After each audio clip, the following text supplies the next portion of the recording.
Ова вечер и веројатно следната сабота ќе направам малку пауза од апостолските проповеди. Иако повторно ќе се занимаваме со делата на апостолите. Минатата сабота застанавме во 11-та глава, каде што зборувавме за вториот клуч. А што беше тоа? Што беше првиот клуч? Сеќавате ли? Тоа дури лани беше во два дела првиот клуч.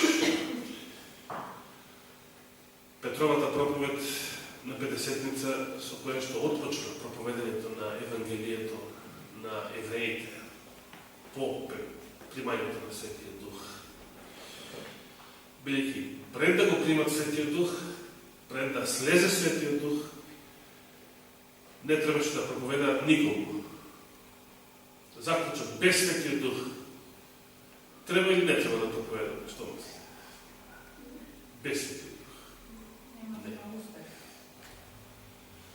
Ке видиме како звонче што звони, кимбал што звечи, како беше понатаму. Тоа беше првиот клуч.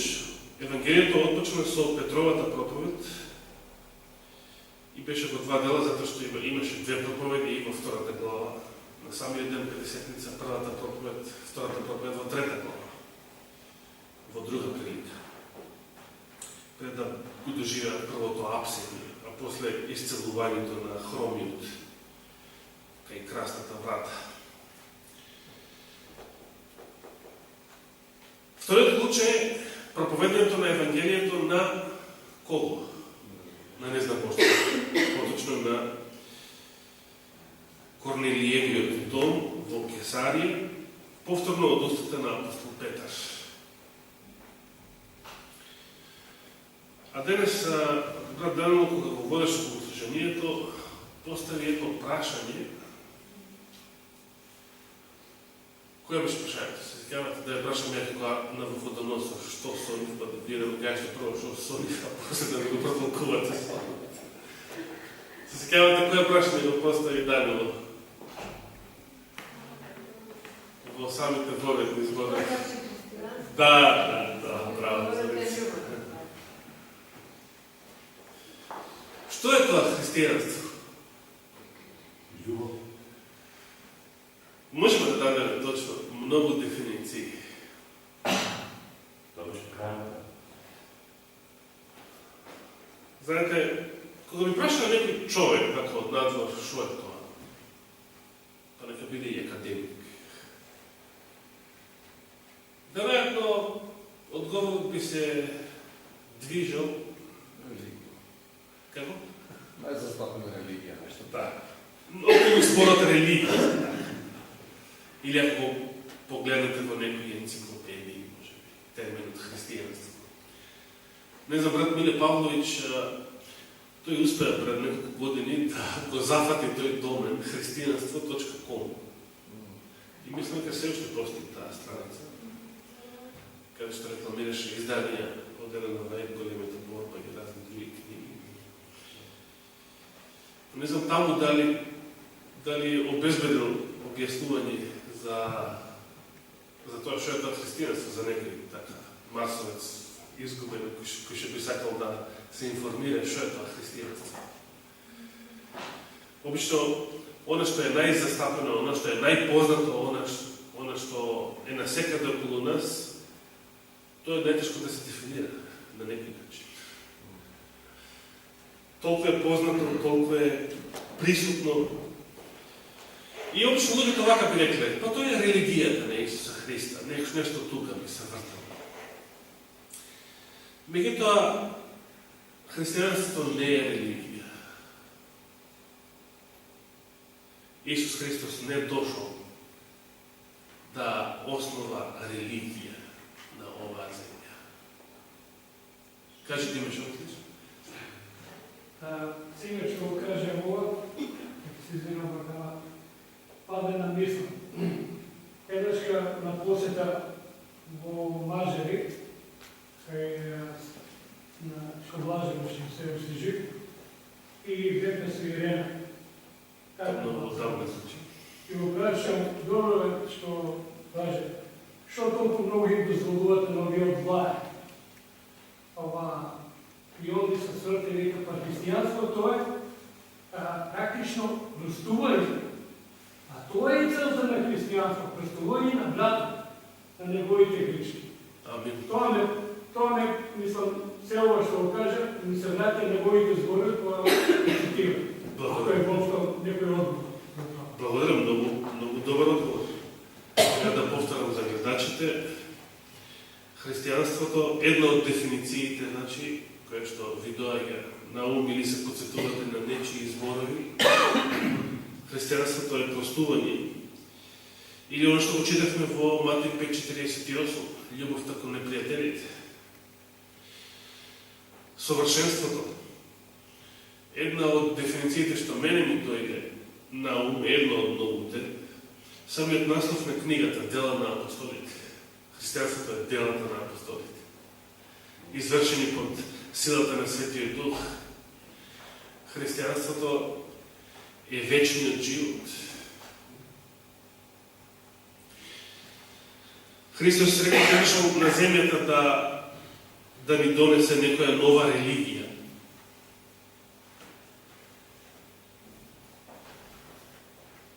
Еден од одговорите што ги дал за тоа зошто дошол на земјата, малку стана збор на библиската полука и за ова прашање, зашто Христос дошол на земјата. Се разбира, дошол за да умре, меѓутоа, дали се сеќавате колку пати непријателот сакал да го убие Христа, и тоа почнувајќи уште од бебска возраст, кога веќе бил на земјата со смртната ранлива природа. Па и потоа, кога како возрастен е почнал својата јавна служба, колку пати сакале да го фатат, да го убијат. Дали, ако Господ дозволел да се случи било која од овие обиди за убиство, еве, например, како бебе во Витле, дали ќе ја исполнил својата мисија, ете, дошол да умре, дали таа смрт ќе беше платата за нашите гревови, дали ќе беше платата за нашите гревови како возрастен. Пример, кога сакаа прва да го убијат, која беше првата библиска проповед што ја проучувавме лани, Христовата беседа во синагогата во Капернаум. Христовата проповед во синагогата во Капернаум. Не во Капернаум, се извинам, во родниот Назарет. Каде што порасна. Сака да го убијат веднаш, да го однесат на ридот, на кој што беше сотита негде од град и да го фрал во провалија. Но не, Христос требаше да исполни многу што пред својата смрт, да исполни според Божјото Слово, че да развие совршен карактер како човек, да биде искушен како човек во се, како и ние. Јас некаде мислам дека така ја разбирав Асенета, незиниот коментар на библиската полука. Имало нешто друго пред тоа, многу што пред тоа што требало да се случи, пред да умре, за да може таа смрт на крстот, кога веќе се случила, да биде таа совршена жртва. Било која предходна смрт да се случише, немаше да биде таа совршена жртва, таа единствена жртва. Се нешто ќе фалише. Нешто ќе фалише. Дури и се друго да беше исполнето, ќе фалише тоа што немаше да биде исполнето Христос да умре точно во денот, кога требало да умре според старозаветната служба, кога се колело пасхалното јагне, кога се јадало пасхалното јагне. Значи, тогаш кога и календарски било на некој начин предскажано И Дух на Пророштво вели дека Христос требаше да умре не само во се, според законот и пророците, како што беше проречено, освен во се друго и според времето. Требаше таа жртва требаше да се случи и календарски. Оној датум кога незината предслика на таа смрт постојано, значи, се вршила на тој датум во старозаветната служба. Како што и неговото воскресение, кога се случува во оној ден календарски, кој што во Израел бил празникот првина, кога се пренесувал првиот сноп, што го символизирал, го предскажувал на некој начин воскресението. Сето тоа требало да биде исполнето точно и прецизно.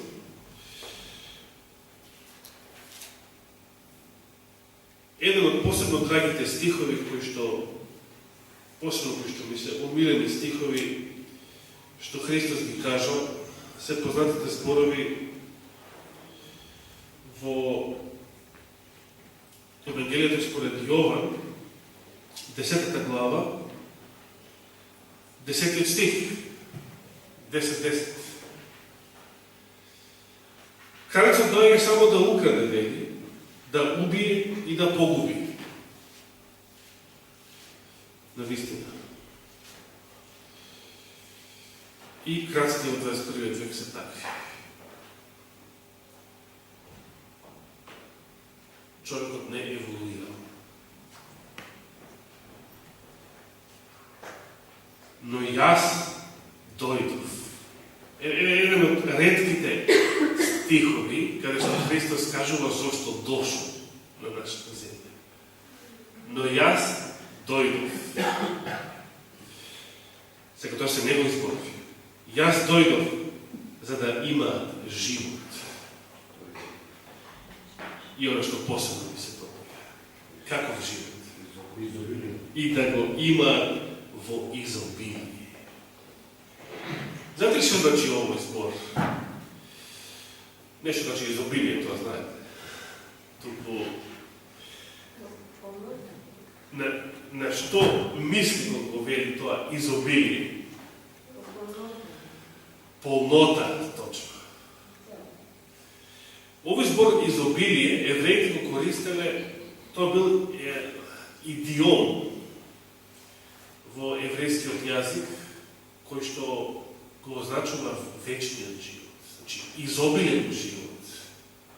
И по квантитет, и по квалитет е вечниот живот. Значи, исполнет и плюс вечен. Бесплатен живот. Тоа мисли Христос изобилие. Што значи да имате живот во изобилие? Повеќето луѓе не го познаваат овој живот. Скоро беше, мислам, Борче еднаш кажа дали беше уште минатата салата. Постои разлика помеѓу овој живот, Христовиот живот, вечниот живот, Божиот живот, или оно што Библијата го нарекува живот, и ова друго, што го нарекуваме животарење, така беше. Има разлика помеѓу живот и животарење. Има ли разлика? А се не? На духовно христијанството е начин на живот, он со љубов, што треба сите ние никако да го гледаме, него да го живееме тој живот, исполнен, додека на жалост луѓето одат по традиција да живеат. Како нивните родители живеат, а не се роделат на Христа и затоа се празни душа вече на зле. Благодарам. Според сестра Стенета, христијанството е начин на живот, исполнен со љубов. Самиот Христос понатаму да ги повтори може наши оние зборови од неговата првосвещеничка молитва. А вечниот живот е да те познаат тебе, единствениот вистински Бог, и оно што си го испратил, Исус Христос не дошол да ни донесе религија, да ни донесе некој ново филозофско учење, имало многу такви учители. Христос дошол да ни донесе живот. И тоа живот во изобилие. Квалитетен живот, исполнет живот. Исполнет со љубов. А сето тоа подразбира многу што друго. Совршен живот. Вечен живот.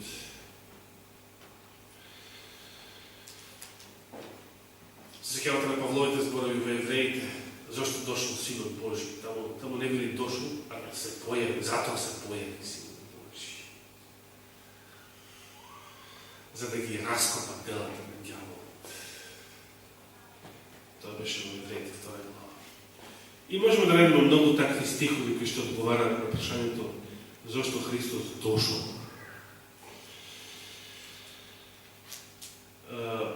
Се сеќавате на едни други негови зборови. Синот човечки дојде, што? Ке се подсетите? Да го најде и да го спаси изгубеното. Зборови Матеј 18:11, кои што не постојат во многу модерни преводи или се ставени во заграда, со што сакаат да кажат издавачите дека наводно не постои во оригиналот. Синот човечки дојде не за да му служат, туку да служи и душата своја да ја положи за мнозина. И посебно многу, мнозина, како пандан на изобилието. Се мисли на сите. Христос дојде да положи душата за сите. Христос дојде да даде вечен живот на сите. Иако се потребува зборот мнозина, многумина. Еднаш прочитав на интернет, а сенета бидејќи ја спомена традицијата. Прво да прашам, дали знаете од каде настанал тоа не го нарекол поздрав. Од каде настанала оваа изрека во православниот свет, кога си посакуваат, особено на празници, често, или за некои лични, по некој личен повод, за многу години си дават. Прво, денес знаем како тоа го толкуваат комуњарски, неупатени, а значи да си поживееш во грешниот свет, колку што може подолго. Да си пинеш, да си јаваш. Да. По можност да се изнаушиваш подолго и после цртни, како куче, како што и напишал познатиот поет за животот кучешки. Но тоа не е животот што Господ дошол да го даде. Тоа не е животот што тој го дава. Тоа не е животот што се добива, пример, како што вели на друго место, јадејќи го неговото тело и пиејќи ја неговата крв. Тоа е животот што тој го дава. Че Христос го дал своето тело. Христос е пролил својата крв, за да ние добиеме живот, кој што е богочовечки живот. Само што не е кучешки, не е ни обичен човечки, туку е богочовечкиот живот. Совршениот живот, исполнетиот живот, и по квалитет, и во квантитет, вечниот живот.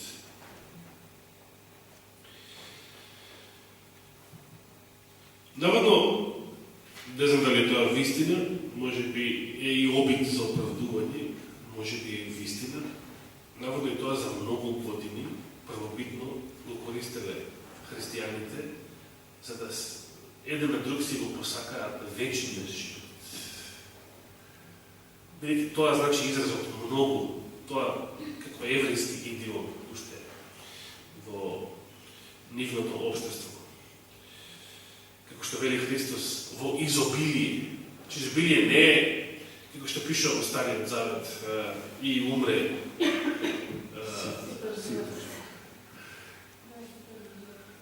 за кој беше тоа? За Исак, мислам. Не се. За повеќе патриарси кажа, може би. Сит. За Јов пише. И за Јов пише исто, да. Сит од животот. Не знам дали постои некој, сега некој што умрел не може да ни каже, но дали постои барем некој доволно стар човек што може да ни каже што значи тоа сит од животот. Што значи да се наситиш од живот, толку многу да си се изнаживел и да речеш добро сега може да си умрам, бидејќи сум сит од животот. Да се најави и умрели, затоа Може и така. може некој пак некој си. Постои повели. Пред да почине така ми, значи тоа сит од животот се збори за постара родена, сега поново вика доста е више, ова не е живот. И мене тука ми Значи одеше. 90 година доста е више, ова не е живот. Благодарам. Више од живот. И мене тука ми одеше мислата дека кога вели Стариот Завет сит од животот, значи од маките, искушенијата, премрежијата, значи каде што дури верните луѓе во смртта што наближува, дали е тоа маченичка смрт, дали е природна, секаква, гледаат одмор и се разбира што веруваат и го очекуваат скорото воскресение, потоа, значи, гледаат ослободување. Тоа е таа ситост. Инаку, ако сте задоволни во животот и срекни, постои ситост, во смисол, доволно се изнаживев, како што се изнајадов доволно, се изнапив и сега ќе престанам. Не, во тој случај не постои ситост. Но изобилието значи вечниот живот.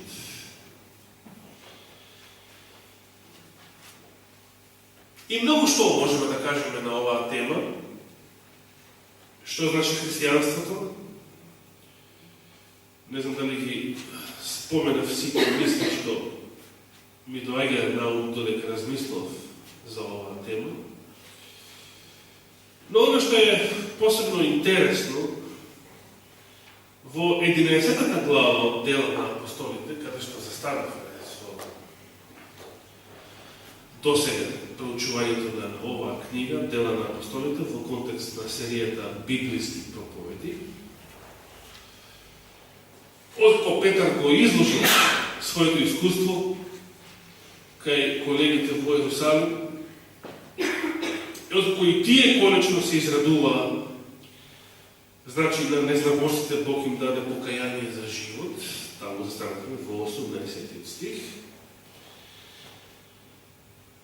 И сега вториот дел од главата ќе го прочитам од 19 до последниот 30 стих. А вие погодете зошто сакам да го прочитам вториот дел од главата, од 11 глава. Погодете за да биде поинтересно. И некој би може да ви кажем во контекст на Даниловото прашање. Што е тоа христијанство?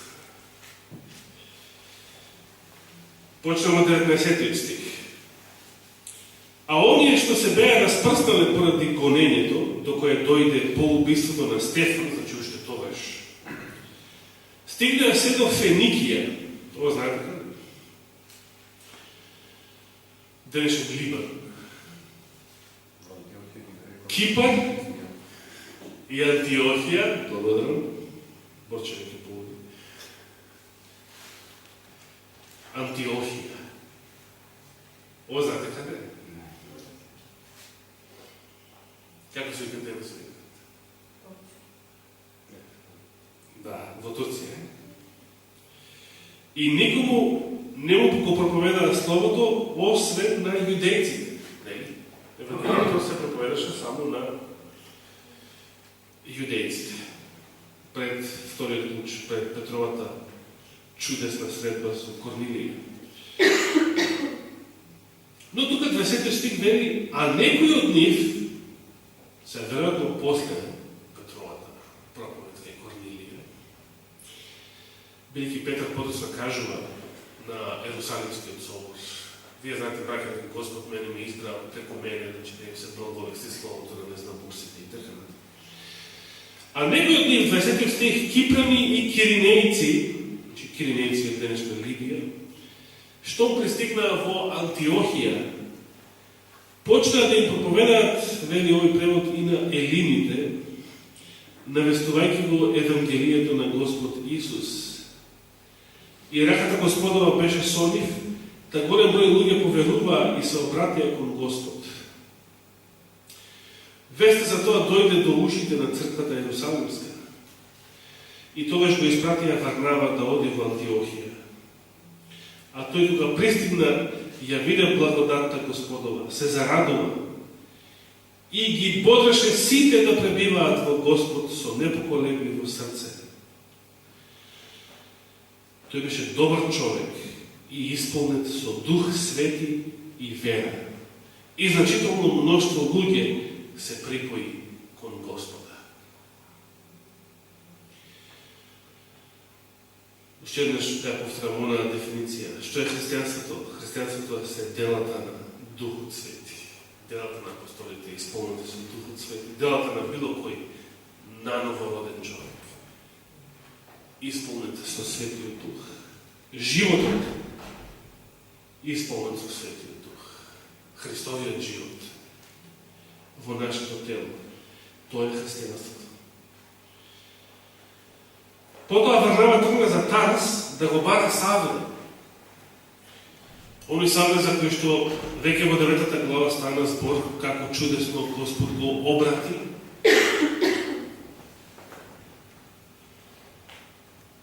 Човек кој што ја гонеше црквата, човек кој што, како што самиот ги опишал своите сонародници и колеги поранешни, и самиот тоа бил ревнувал за Бога, имал ревност за Бога, ама каква? Не според разумот. Значи фанатична ревност. Нешто слично на денешната муслиманска ревност, например. Бидејќи такви се и евреите. Ист народ што биле евреите. Евреите и арабите.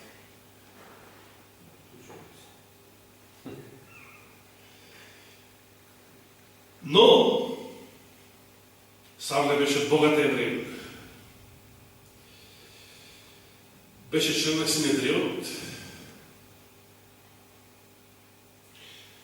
Беше, значи, од целиот јудаизам, член на Синедрионот имало само 71 со првосвещеник.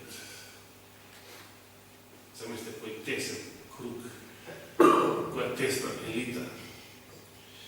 Беше учен и образован евреј, беше римски граѓанин, значи римјанин, истовремено од Рагени.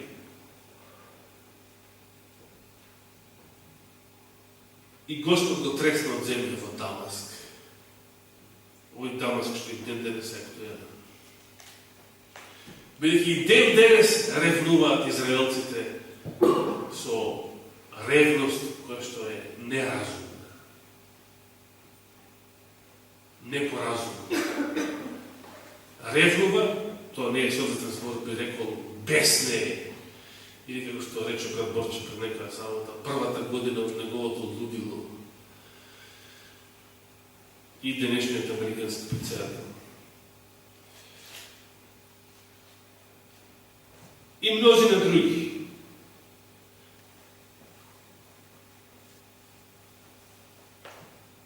Господ го тресна од земја овој Савле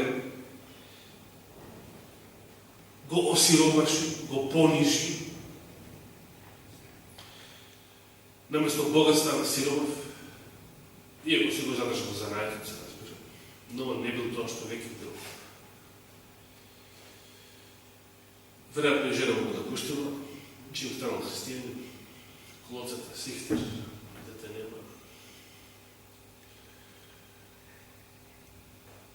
Богатството го загубил. Честа, што велат турците, честа. Што ти кажат? Другите евреи. Другите јудејци. Во чии што очи бев толку голем. Станал и он заедно со простиот народ, со простите галилејски рибари. Прост народ, да рече Кајафа. Кој поверува во Христа? Поверува ли некој од народните кнезови, од угледните луѓе, од рабините, од книжниците? Само овој прост народ, што не го познава законот. Но Савле решил доброволно да го следи тој пат и подоцна исполнети со многу ќотеки, со многу искушенија, прогонство, маки. Решил да го следи тој пат на осиромашеност, потполна осиромашеност, потполно празнење од некогашната земска слава, богатство, углед и чест. Зошто? Бидејќи самиот ќе напише подоцна, бидејќи сета тоа го смета, зашто? За трици. Замислите. Трици. Зошто? Затоа што го запознал оној изобилниот живот. Сета тоа е трици во споредба со што, како се изразува самиот, со познавањето, преизобилното познание на Господовата слава, благодат. Сето тоа е трици во споредба со вечниот живот. Сето тоа е трици во споредба со Христос. Затоа на друго место и напишал кај филипјаните, че во посланието до македонците. Зашто за мене животот е Христос. А ако животот е Христос, тоа е смртта што е? Не е вечен сон, како за човеколиките мајмуни. Бидејќи нема да биде вечен за никого. Животот исполнен со Христа ја прави смртта добивка, придобивка, ќар. Зошто? Бидејќи смртта представува само час на краток одмор, како кога атлетичарот, што прв ја достигнува целта, победникот, значи, на препарот, кога ја достигнува целта, што се случва? Продолжува да трча, како будала, уште неколку круга, околу стадионот? Не, застанува и се одмара. До кога се одмара? До кој момент? Додека не биде прославен со доделувањето на златото, круната, венецот, како што вели апостол Павле, или било која друга прослава или награда.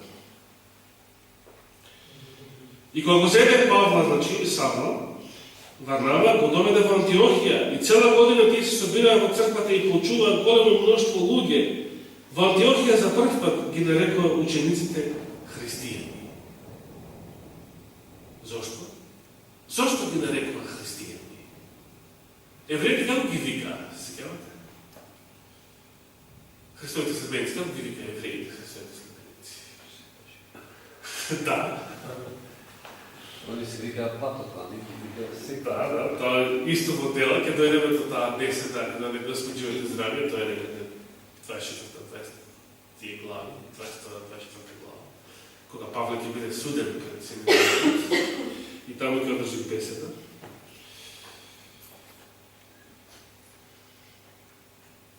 И пред Феликса, се сеќавате, евреите кога му ласкаа на Феликса.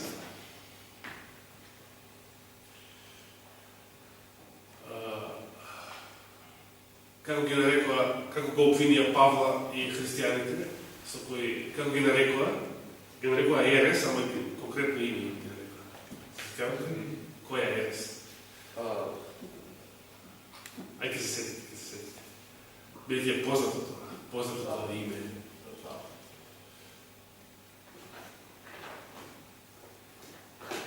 Ајде, се така, помош на стракатеца.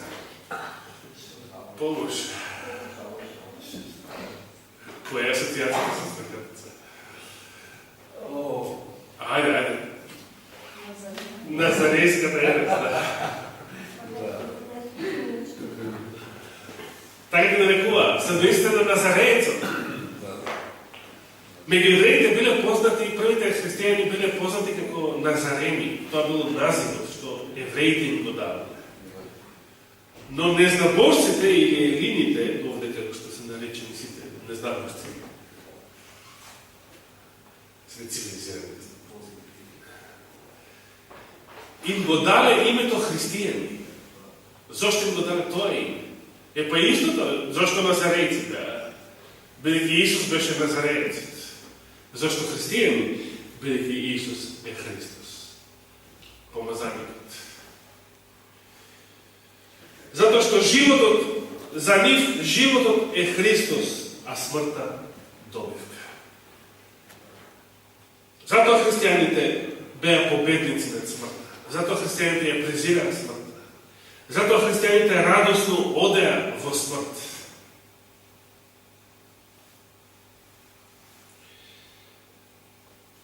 Не со страв, не со тага,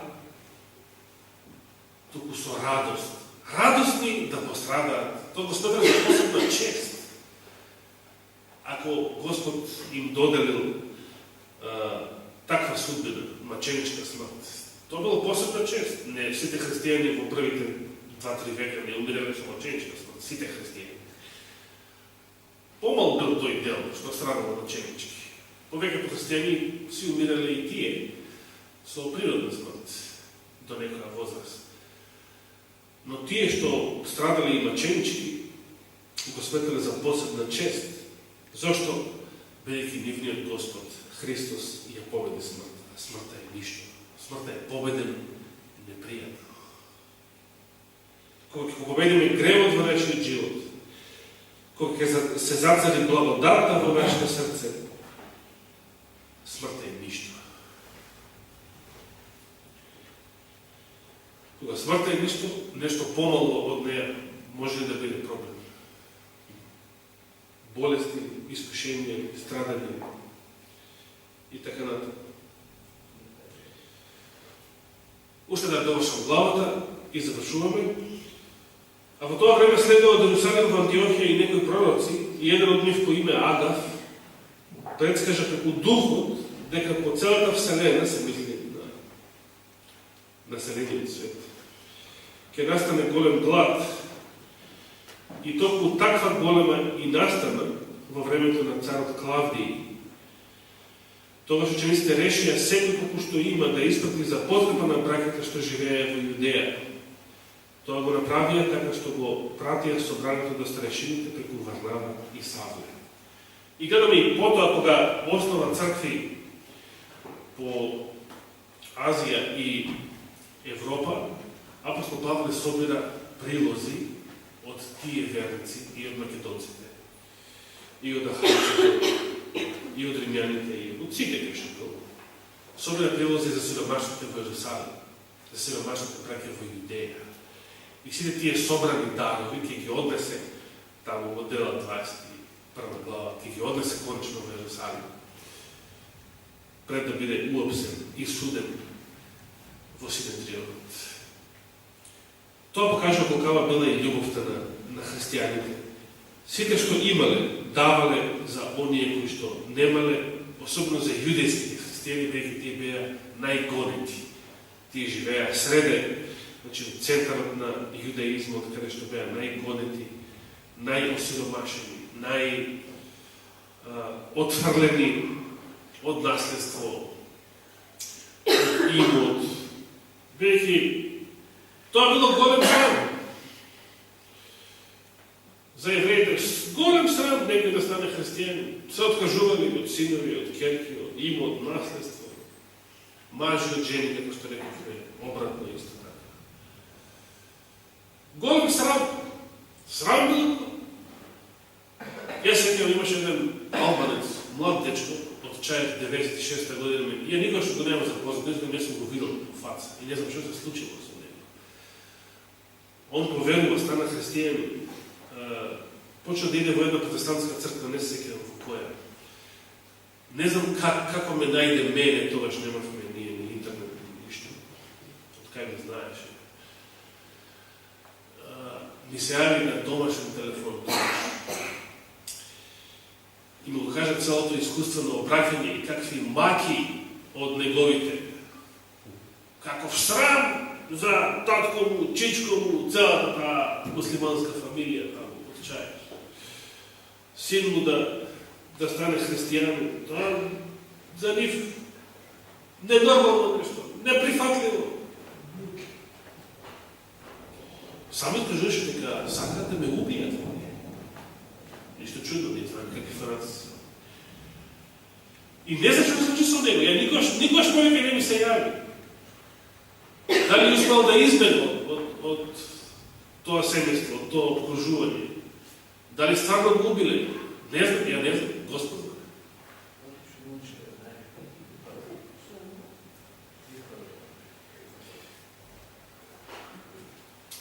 Тоа било случај со првите христијани многу почесто.